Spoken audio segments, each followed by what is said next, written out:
Alhamdulillahirabbil alamin. Wassalatu wassalamu ala asyrafil anbiya'i wal mursalin.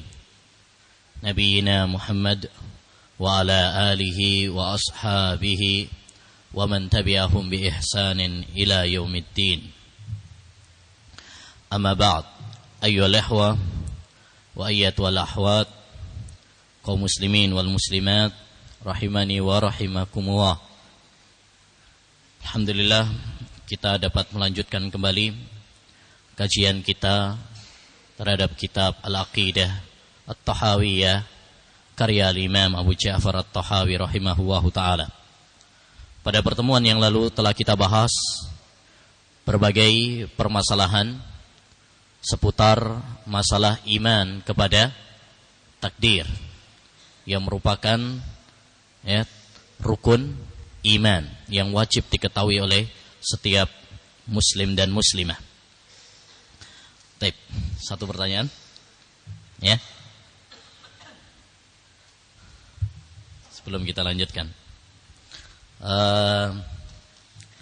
Iman kepada takdir memiliki 4 tingkatan. Apa pertanyaannya? Belum. Sabar dulu. Iman kepada takdir memiliki 4 tingkatan. Dan itu telah dikumpulkan dalam sebuah bait. Makanya tunggu dulu pertanyaannya. Siapa yang bisa? Dayat? Hah? Ya, fadhal.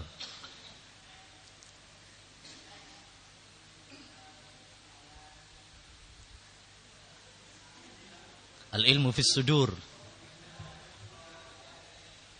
Ilmun kitabatu maulana. Ketinggalan satu. Ilmun kitabatu maulana masyiatuhu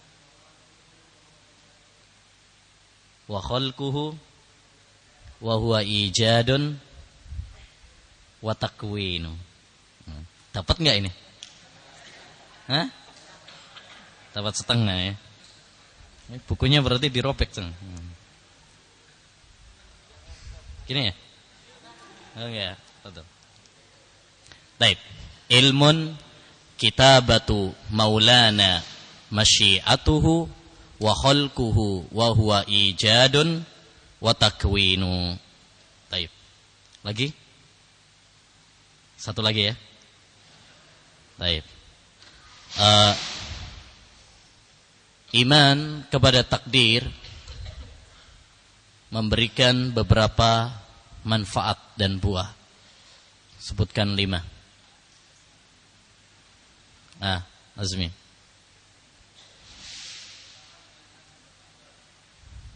Iman akan bertambah. Baik. Yang kedua, menumbuhkan rasa tawakal kepada Allah Subhanahu wa taala. Ketiga,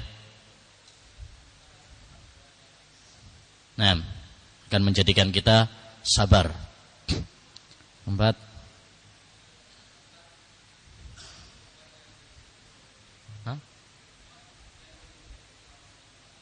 bersyukur kepada Allah Subhanahu wa taala. Sudah. Ada lagi? Ada. Khairan insyaallah. Fadhil. Baik, kita lanjutkan. Bismillahirrahmanirrahim. Fadhal ya. Bismillahirrahmanirrahim. Qala al-muallif rahimahullahu ta'ala, fahada jumlatu ma yahtaju ilaihi man huwa munawwarun qalbuhu min awliya'illahi ta'ala.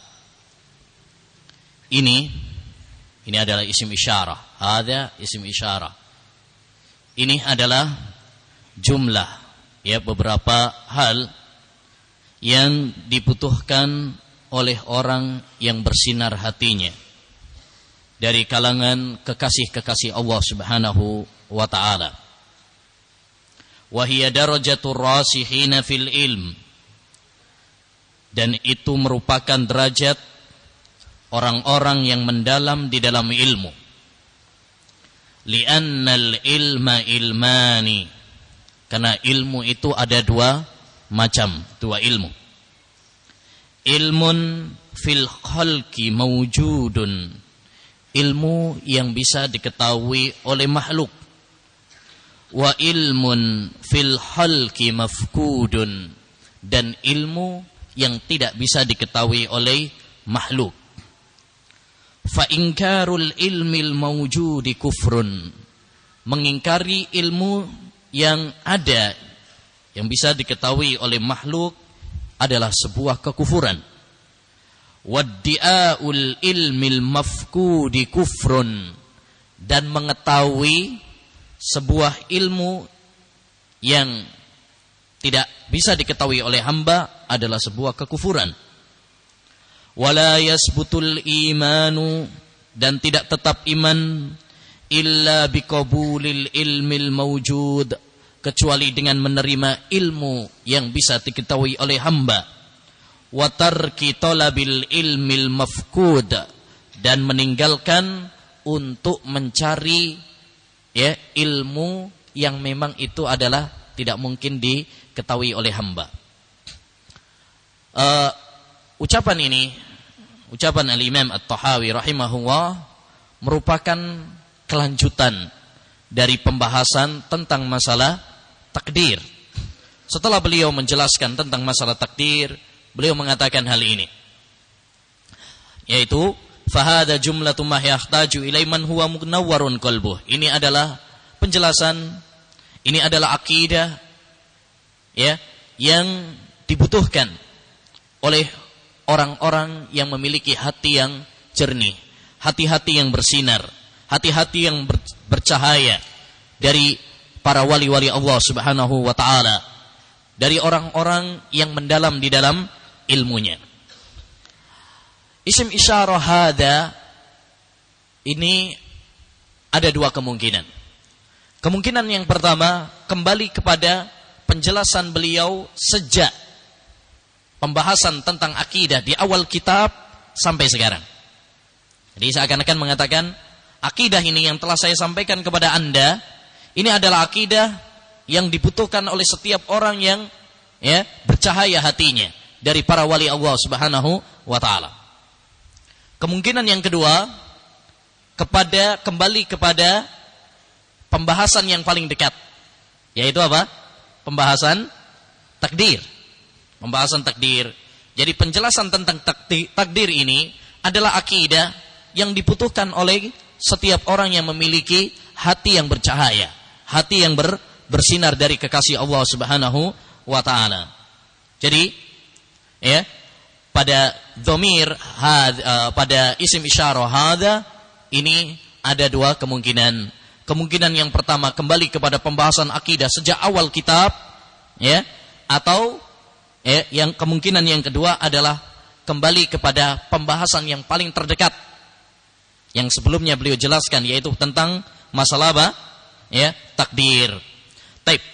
Jadi seakan-akan beliau mengatakan pembahasan akidah ini, dan yang paling kuat wallahu a'lam adalah dikembalikan kepada yang pertama, yaitu bahwa yang beliau maksud ini adalah kembali kepada pembahasan akidah sejak awal sampai sekarang, karena ini mencakup lebih umum, lebih luas. Seakan-akan mengatakan akidah ini adalah akidah yang dibutuhkan oleh setiap orang yang memiliki hati yang bersinar, hati yang bercahaya. Karena cahaya itu ayyuhal ikhwah ada dua macam.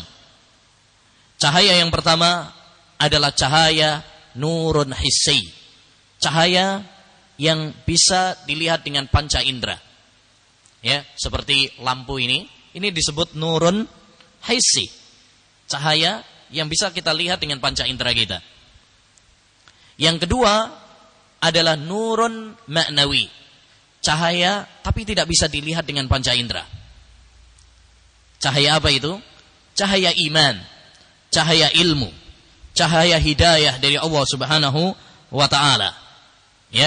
Yang tempatnya adalah di hati setiap orang yang beriman kepada Allah Subhanahu wa taala. Yang tempatnya adalah ada di hati setiap kekasih Allah Subhanahu wa taala. Ya. Oleh karenanya Allah Subhanahu wa taala mensifati wahyunya Al-Qur'an sebagai nur, sebagai cahaya. Allah berfirman, "Awaman kana maitan fa ahyainahu wa ja'alna lahu nura." Apakah sama orang yang mati kemudian kami hidupkan, lalu kami beri dia nur, cahaya, yaitu cahaya ilmu, cahaya iman di dalam hati. Demikian juga Allah Subhanahu wa taala berfirman dalam surat At-Taghabun ayat 8, "Fa'aminu billahi wa rasulihi wan nuril ladzi anzalna." Berimanlah kepada Allah dan berimanlah kepada Rasulnya dan berimanlah kepada cahaya yang kami turunkan. Apa cahaya di sini? Cahaya Al-Quran. Allah menyebut di antara nama Al-Quran adalah An-Nur, cahaya.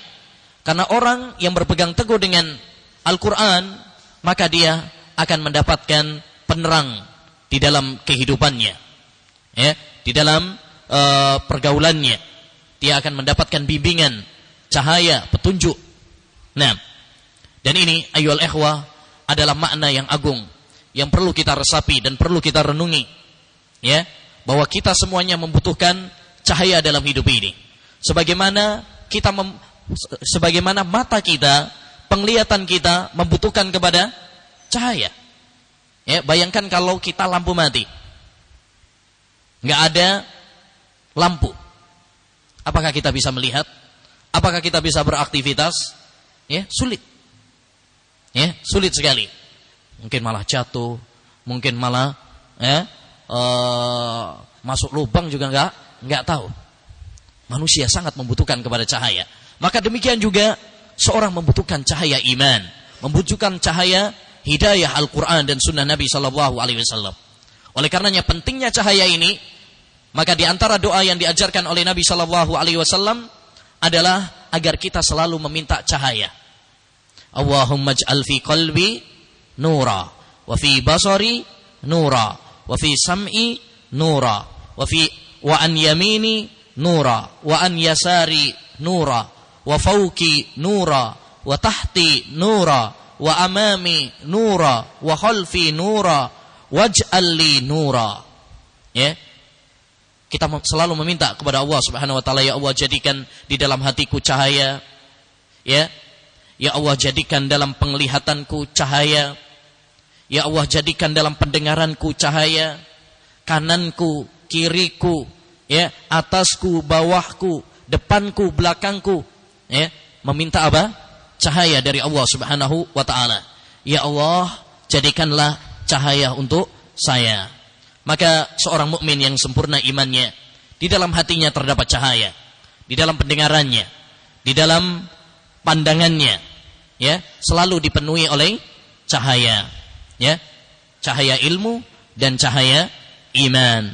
Sebagaimana Allah Subhanahu wa taala berfirman, "Awaman kana maitan fa ahyaynah wa ja'alna lahu nuran yamshi bihi fin nas kaman masaluhu fidz dzulumat."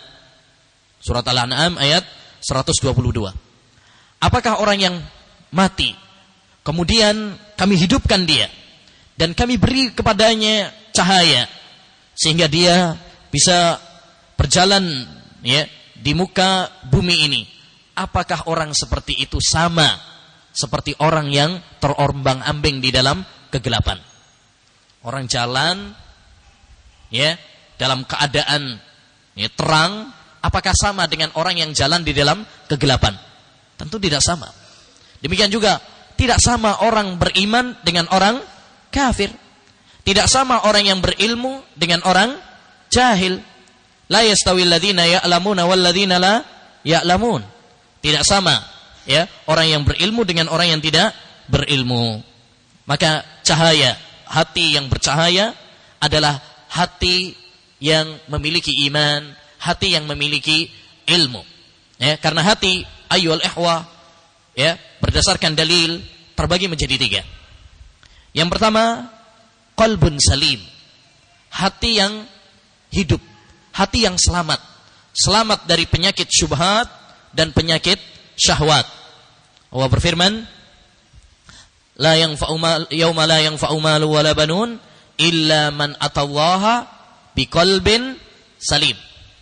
Pada suatu hari yang tidak bermanfaat lagi harta dan anak-anak kecuali orang yang datang kepada Allah Subhanahu wa taala dengan hati yang selamat. Selamat dari syubhat dan syahwat. Dan inilah hati orang yang beriman. Yang kedua adalah qalbun mayyit, hati yang mati, yaitu hati orang-orang kafir, hati orang-orang munafik, yang di dalam hatinya terdapat penyakit yang paling parah, penyakit keraguan-raguan. Nah, dan penyakit ini adalah penyakit yang paling berbahaya, lebih berbahaya daripada penyakit-penyakit badan.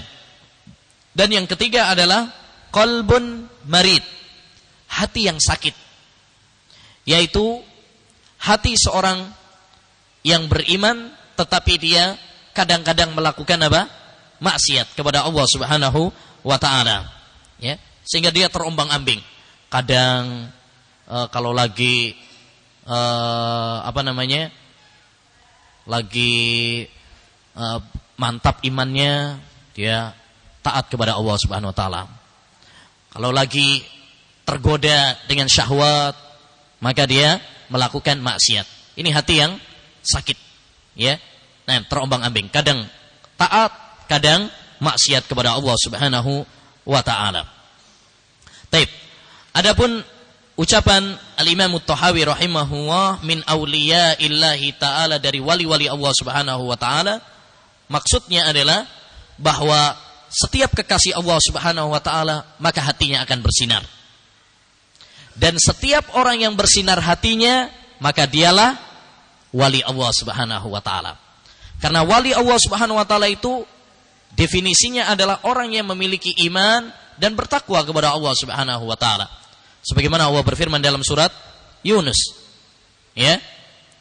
Apa kata Allah Subhanahu wa taala? Ala inna awliya Allah la khaufun alaihim wa lahum yahzanun alladzina amanu wa kanu yattaqun. Ketahuilah bahwasanya wali-wali Allah Subhanahu wa taala tidak ada rasa takut dan tidak ada kesedihan bagi mereka. Siapa para wali Allah? Apakah yang namanya wali itu adalah orang-orang yang sakti, mandraguna, ditebas, mempan, dikasih golok, enggak masalah, bisa terbang, tidak. Bukanlah orang wali Allah Subhanahu wa taala adalah orang-orang yang harus memiliki karamah. Allah sudah menjelaskan. Ala inna awliya wala khaufun alaihim wa lahum yahzanun. Siapa mereka? Alladzina amanu wa kanu yattaqun. Orang-orang yang beriman dan bertakwa kepada Allah Subhanahu wa taala. Oleh karenanya Syekhul Islam Taimiyah mengatakan dalam kitabnya Al-Furqan baina auliya'ir rahman wa auliya'is syaitan, pembeda antara wali Allah dan wali syaitan. Beliau mengatakan man kana lillahi mu'minan taqiyan kana lillahi waliyan. Siapa saja yang beriman dan bertakwa kepada Allah Subhanahu wa taala, maka dialah wali, kekasih Allah Subhanahu wa taala. Dan benar kata Imam Syafi'i rahimahullahu taala, idza ra'aita syahsan yatir wa fawqa ma'il bahri yasir wa lam yakif ala hududis syar'i fa'lam annahu mustadrajun bid'i. Kalau kamu lihat ada orang bisa terbang, ada orang bisa berjalan di atas air, tapi dia tidak konsekuen dengan agamanya, dia bukan wali Allah Subhanahu wa taala, tapi dia adalah orang ahlul bid'ah yang sedang diberi istidraj oleh Allah Subhanahu wa taala sehingga dia terus bergelimang di dalam kesesatannya. Kemudian kata beliau, wahiya darajatur rasikhina fil ilm, itu adalah tingkatan orang-orang yang mendalam di dalam ilmunya. Ar-rasikhuna fil ilm, orang-orang yang kuat di dalam ilmunya, mendalam di dalam ilmunya, adalah apa yang difirmankan oleh Allah dalam surat Ali Imran ayat 7. War-rasikhuna fil ilmi yaquluna amanna bihi kullum min indi rabbina. Dan orang-orang yang kuat di dalam ilmunya, mereka mengatakan apa? amanna bihi, kami beriman. Kullum min indi rabbina, karena semuanya itu datang dari Rabb kami. Setiap yang datang dari Rabb kami, maka kami mengimaninya, tidak membeda-bedakannya dan tidak meragukannya, apalagi mendustakannya. Ya, inilah orang-orang yang kuat di dalam ilmu, orang-orang yang kuat di dalam iman. Mereka tidak punya keraguan sedikit pun di dalam hatinya. Ya, seperti yang dicontohkan oleh sahabat yang mulia Abu Bakar As-Siddiq radhiyallahu an, tatkala pada peristiwa Isra Mi'raj, di mana orang-orang mencoba untuk meragukan akidah beliau, keimanan beliau. Ya, wahai Abu Bakar, apa kamu percaya dengan ceritanya temanmu itu Muhammad? Ya, yang mengatakan Isra Mi'raj, ya, di waktu malam sebelum subuh sudah pulang. Katanya melakukan perjalanan dari Mekah, kemudian ke Palestina, kemudian ke langit, balik lagi sebelum subuh. Ya, ini secara akal nggak masuk akal. Secara logika nggak bisa diterima.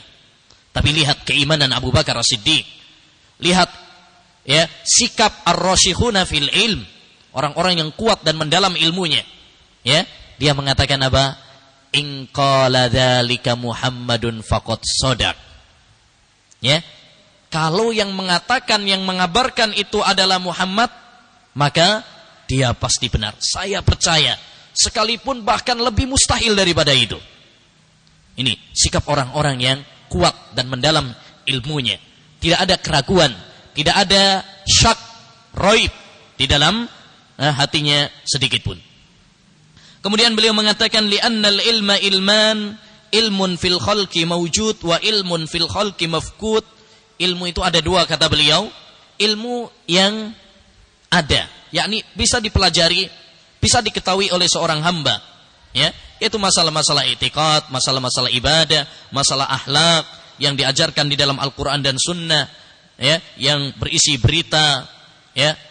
Nah, maka wajib bagi kita untuk membenarkannya, ya, dan meyakininya. Ilmu yang kedua adalah ilmu yang memang seorang hamba tidak bisa untuk mengetahuinya, yaitu ilmu ghaib. Dan diantaranya juga adalah tentang rahasia takdir Allah Subhanahu wa ta'ala.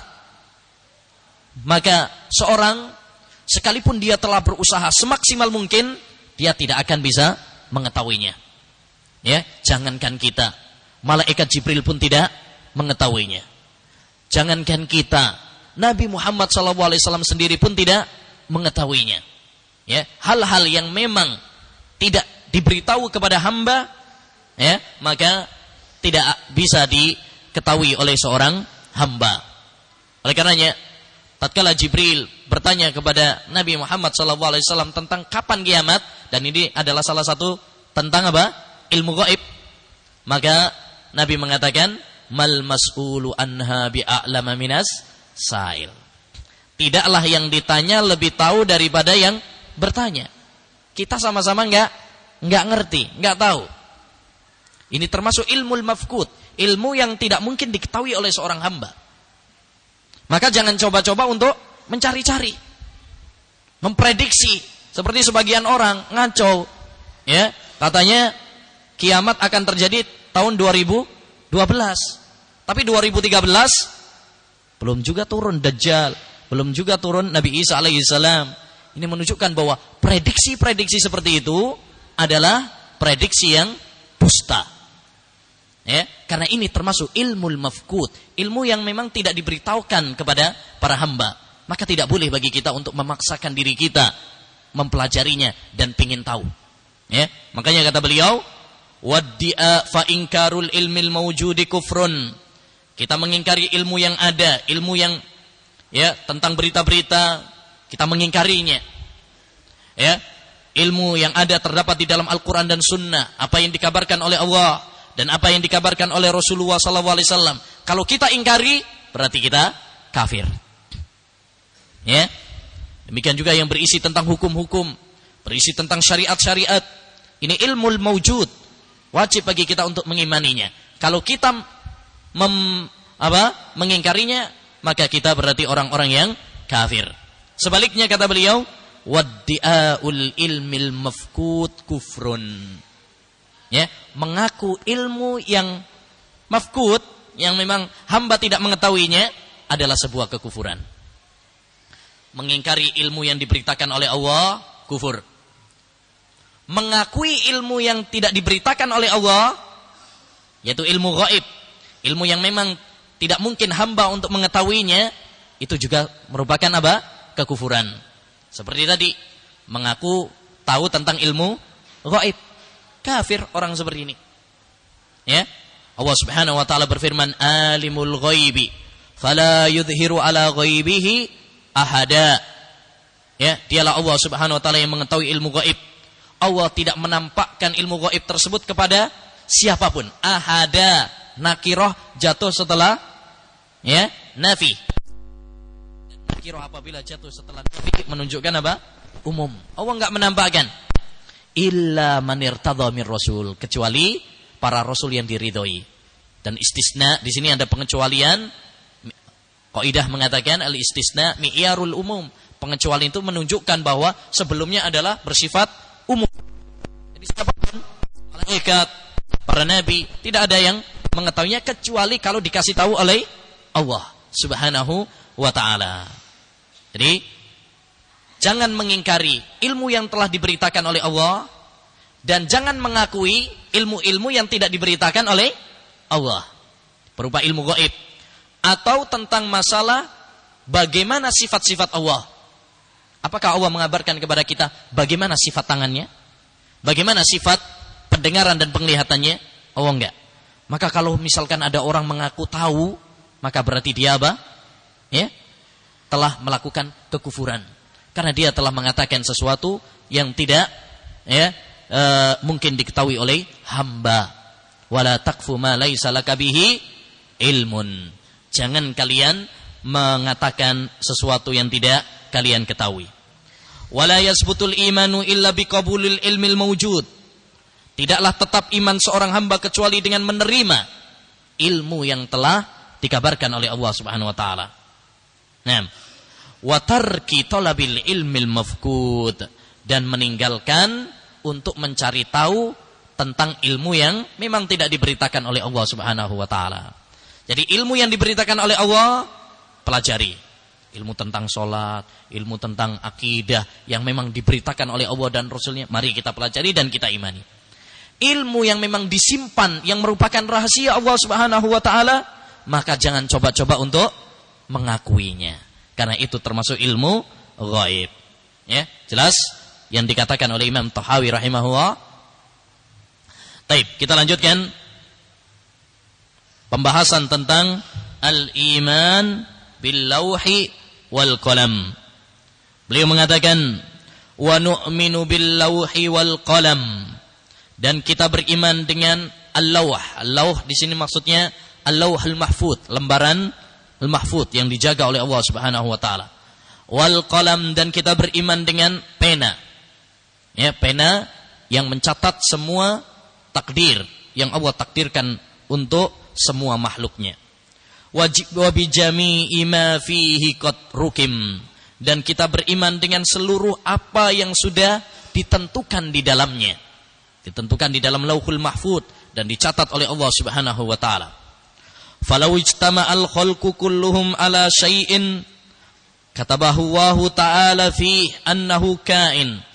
Seandainya para makhluk seluruhnya di dunia ini, baik manusia ataupun jin, ya, mereka semuanya bersatu untuk ya merubah sesuatu yang Allah tetapkan, liyaj'aluhu ghaira kain, agar mereka menjadikan enggak terjadi. Jadi sesuatu yang sudah ditetapkan oleh Allah, manusia bersatu, bersekongkol untuk menggagalkan.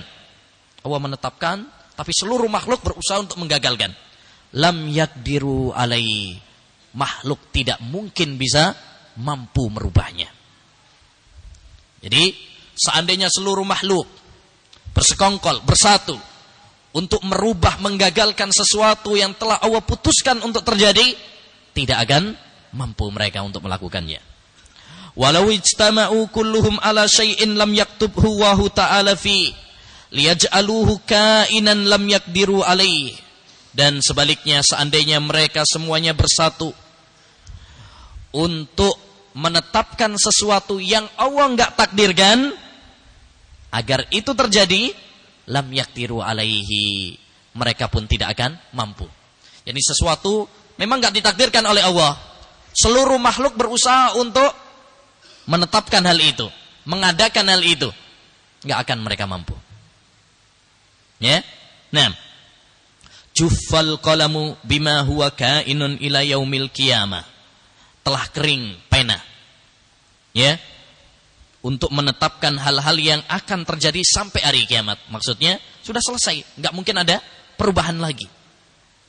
Wa ma ahta'al abda lam yakun liyusibahu, apa yang memang tidak mungkin terjadi, tidak terjadi pada hamba, maka hal itu tidak akan menimpanya. Kalau Allah enggak nakdirkan untuk sakit misalkan, maka enggak bakal sakit.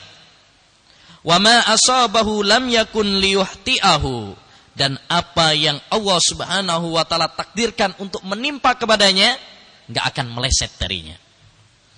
Pembahasan ini ayyuhal ikhwah masih ada kaitannya juga dengan apa? Takdir. Dan Imam At-Tahawi rahimahullah, dapat kita lihat beliau sangat antusias, panjang lebar membahas tentang masalah apa? Takdir. Kenapa? Karena pembahasan takdir ini pembahasan yang penting, di mana banyak orang yang tersesat di dalam masalah takdir ini. Ya. Nah, oleh karenanya beliau menjelaskan secara gamblang tentang masalah takdir ini. Di sini Al-Imam At-Tahawi ingin mengajarkan kepada kita tentang kewajiban iman kepada, ya, Al-Lauhul Mahfuz. Dan yang kedua adalah tentang Al-Qalam, ya, tentang Al-Qalam, yaitu pena. Banyak dalil yang menegaskan kepada kita untuk mengimani Al-Lauhul Mahfuz dan Al-Qalam. Di antaranya adalah firman Allah Subhanahu wa taala, ya, bal huwa, dalam surat Al-Buruj ayat 21 sampai 22. Allah berfirman, bal huwa Qur'anum Majid fi lauhim mahfud. Bahkan itu adalah Al-Quran yang mulia, yang ada di dalam Lauhul Mahfud. Lauhul Mahfud, lembaran yang dijaga oleh Allah Subhanahu wa taala. Demikian juga disebutkan dalam hadis Ubadah bin Samit bahwa Rasulullah SAW pernah mengatakan, inna awwala ma khalaqallahu al-qalam. Sesungguhnya yang pertama kali Allah ciptakan adalah pena. Faqala lahu uktub, lalu Allah mengatakan kepada pena, uktub, ya, tulislah. Qala ya Rabbi wa madza aktub, wahai Rabbku, apa yang saya tulis? Qala uktub maqadira kulli syai'in hatta taqumas sa'a. Tulislah takdir segala sesuatu sampai kiamat tiba. Sampai kiamat tiba. Ya, ayat dan hadis ini menunjukkan kepada kita akan adanya apa? Al-Lauhul Mahfuz, dan juga menetapkan kepada kita akan adanya Al-Qalam. Oleh karenanya wajib bagi kita untuk mengimaninya dan meyakininya. Dan di dalam hadis ini terdapat sebuah pembahasan yang sering dibahas oleh para ulama di dalam kitab-kitab mereka tatkala membawakan hadis ini, yaitu tentang, ya, makhluk apa yang Allah ciptakan pertama kali. Zahir hadis tadi menunjukkan bahwasanya yang pertama kali Allah ciptakan dari makhluknya adalah apa? Qalam. Inna awwala ma khalaqallahu al-qalam. Dan masalah ini ayyuhal ikhwah diperselisihkan para ulama menjadi 3 pendapat. yakni makhluk apa yang pertama kali Allah ciptakan. Yang pertama, pendapat jumhur ulama, mayoritas ulama, sebagaimana dinisbahkan oleh Syekhul Islam Taimiyah, bahwa makhluk yang pertama kali Allah ciptakan adalah arsy dulu. Ya, jadi arsy dialah yang diciptakan terlebih dahulu sebelum kolam. Sebelum kolam. Hal ini sebagaimana dalam hadis Abdullah bin Umar, di mana Rasulullah SAW bersabda, kataballahu maqadiral khalaiq qabla an yahluqas samawati wal ard bi 50,000 sanah wa kana arshuhu 'alal ma. Allah menulis takdir makhluknya sebelum menciptakan langit dan bumi 50.000 tahun lamanya. Terus Rasulullah mengatakan wa kana arsyuhu 'alal ma, dan arsy-nya dan adalah arsy-nya Allah di atas air. Ini menunjukkan bahwasanya arsy sudah tercipta sebelum kolam, ya, sebelum pena. Baik. Pendapat yang ini pendapat siapa? Jumhur ulama. Pendapat yang kedua, bahwasanya kolam lebih dahulu diciptakan oleh Allah Subhanahu wa taala daripada arsy. Berdasarkan hadis Ubadah bin Samit tadi, awwalu ma khalaqallahu al-qalam. Yang pertama kali Allah ciptakan adalah kolam. Nah, dan ini pendapat yang dipilih oleh Al-Imam Ibnu Jarir At-Tabari, demikian juga Imam Ibnul Jauzi rahimahullah, dan juga di antara ulama masa kini adalah Syekhul Albani rahimahullahu taala. Beliau termasuk ulama yang memperkuat, ya, yang menguatkan pendapat kedua ini. Yang ketiga, ya, yang diciptakan adalah air dulu. Sebelum arsy, sebelum apa? Sebelum kolam. Karena wa kana arsyuhu 'alal ma, berarti air sudah ada. Taib. Dan pendapat yang kuat, ayyuhal ikhwah, yang pertama kali Allah ciptakan adalah arsy. Sebagaimana pendapat jumhur ulama. Ya, jumhur ulama. Pertama, hal ini berdasarkan hadis Ibnu Umar yang sangat jelas. Bahwasanya, ya, arsy itu lebih dahulu daripada kolam. Ya. Yang kedua, pendapat yang kedua yang mengatakan bahwasanya kolam itu, ya, diciptakan pertama kali, ini bisa kita gabungkan, ya, kita bisa tafsirkan, ya, dengan digabung dengan hadis Ibnu Umar, ya, dengan hadis Ibnu Umar bahwa, ya, awal di situ adalah awal secara nisbi, ya, yakni tatkala Allah Subhanahu wa taala menciptakan kolam, tatkala Allah pertama kali menciptakan kolam, maka Allah mengatakan kepadanya uktub. Ya, berarti di situ ada yang dihilangkan. Oleh karenanya dalam riwayat yang lain dengan lafaz lamma khalaqallahul qalam, tatkala Allah Subhanahu wa taala menciptakan kolam, maka Allah mengatakan kepadanya uktub. Ya, maka Allah mengatakan kepadanya uktub. Baik. Kemudian ayyuhal ikhwah, apa yang dikatakan oleh Al-Imam At-Tahawi tadi sangat jelas, ya, bahwa seandainya setiap makhluk berupaya untuk merubah apa yang telah Allah Subhanahu wa taala tetapkan, maka hal itu tidak akan bisa. Ya, sebagaimana hal ini juga ditetapkan oleh Nabi sallallahu alaihi wasallam dalam hadis Ibnu Abbas, wa'lam annal ummata law ijtama'at ala ay yanfa'uka bi syai'in lam yanfa'uka illa bi syai'in qad katabahu Allahu lak. Wa in ijtama'u ala ay yadurruka lam yadurruka bi syai' illa bi syai'in qad katabahu Allahu laka. Ya, rufi'atil aqlam wa jaffatis as-suhuf. Ketahuilah wahai Ibnu Abbas, seandainya seluruh umat ini bersatu untuk memberikan manfaat kepadamu dengan sesuatu, mereka tidak akan bisa memberikan manfaat kepadamu kecuali kalau Allah Subhanahu wa taala mengizinkannya. Sebaliknya, apabila mereka bersatu untuk memberikan bahaya kepadamu, mereka tidak bisa membahayakan kamu kecuali kalau Allah Subhanahu wa taala mengizinkan hal itu. Nah, dan ini ayyuhal ikhwah menguatkan kepada kita agar kita selalu apa? Tawakal kepada Allah Subhanahu wa taala. Agar kita selalu bertumpu kepada Allah Subhanahu wa taala.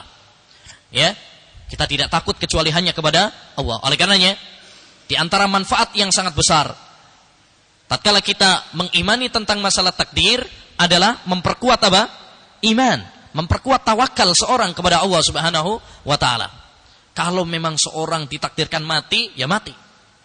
Walaupun semua orang apa? Menjaganya. Kalau memang takdirkan mati, ya mati. Kalau memang belum takdirnya, ya nggak bakal mati.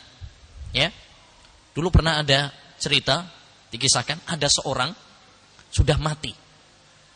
Orang sudah memvonisnya dia mati. Ya, udah dimandiin, dikafanin, ya, udah disolatin, mau dikubur ternyata gerak. Ternyata dia cuma sekedar mati suri. Ajaibnya, setelah itu dia jadi tukang gali kubur. Dia mengubur dengan tangannya 70 orang. 70 orang. Dia nikah, punya anak. Setelah mengubur 70 orang, dengan sekian waktu lamanya, baru dia mati. Coba, siapa yang mengira bahwasanya dia akan bisa hidup lagi, bisa nikah, bisa punya anak, bahkan telah mengubur beberapa orang, jumlahnya begitu banyak. Ya, itu takdir Allah Subhanahu wa taala. Taib.